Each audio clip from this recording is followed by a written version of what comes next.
autres infos qui ont marqué l'actualité.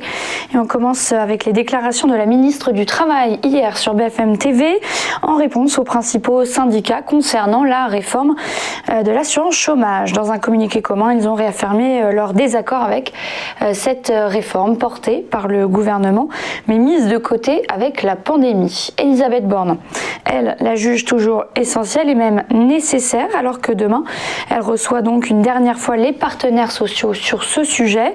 Principal point de discorde, les conditions d'accès aux allocations et la flexibilité de la réforme, c'est-à-dire concernant ces allocations qui évolueraient en fonction de la situation du marché du travail selon la volonté du gouvernement. Alors, autre annonce, Elisabeth Borne a confirmé que les demandeurs d'emploi en fin de droit auront leur indemnisation à nouveau prolongée, et ce jusqu'à la fin du mois de mars, comme cela avait déjà été mis en place depuis plusieurs mois en raison de la crise économique.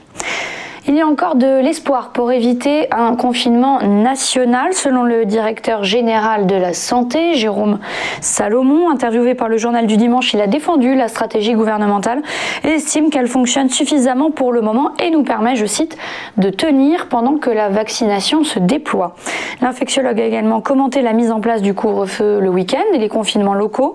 Selon lui, les effets de ces mesures vont être étudiés de près, suffisamment efficaces. Il pourrait permettre de ne pas généraliser le processus qui ne sera, selon lui, décidé qu'en cas de dernier recours. Autre information, pour se rendre en Allemagne, désormais depuis la Moselle, un test négatif de moins de 48 heures sera nécessaire pour tout le monde, pas d'exception possible, alors que le département français est l'un des plus touchés par la crise sanitaire et classé zone à haut risque par nos voisins. Les contrôles seront donc renforcés à la frontière. Depuis plusieurs jours, les deux pays sont en discussion concernant les règles d'entrée et de sortie du territoire par la Moselle, la France plaidant pour un dispositif allégé pour les voyageurs et les travailleurs transfrontaliers.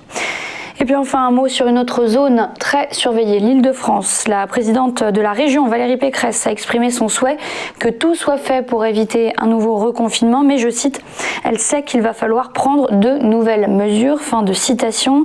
Elle était interrogée dans le grand jury RTL Le Figaro LCI et dit attendre désormais que les préfets de l'Île-de-France lui justifient des mesures supplémentaires. Ces mesures pourraient être mises en place dès le week-end prochain, comme l'a signifié Jean Castex jeudi dernier. Voilà pour l'essentiel de l'actualité. Petit point bourse maintenant avec les principales places européennes qui ont fini la séance vendredi en baisse. Le CAC 40 a perdu 1,39% à 5703 points. À Francfort, le DAX a lâché 0,67% à 13 786 points. À Londres, le FTSE a abandonné 2,53%. La bourse de Milan, moins 0,93%. L'Eurostock 50, moins 1,33% à 3636 points. Et le Stock 600, moins 1,64%. Aux États-Unis, la bourse de New York a conclu dans le désordre. Le Nasdaq a récupéré 0,56% à 13 192 points, mais le Dow Jones a encore perdu 1,50% à 30 932 points. Le S&P 500 a lâché 0,48% à 3 811 points. Et puis enfin, au Japon, ce matin, la bourse a clôturé en nette hausse après une séance compliquée. Vendredi, le Nikkei a grimpé de 2,41% à 29 663 points et le Topix a pris 2,04% à 1902 points. Voilà pour l'essentiel du point bourse. Restez bien avec nous, le live TV Finance continue dans un instant. Pour le chrono CAC, on va suivre l'ouverture de la bourse de Paris. À tout de suite.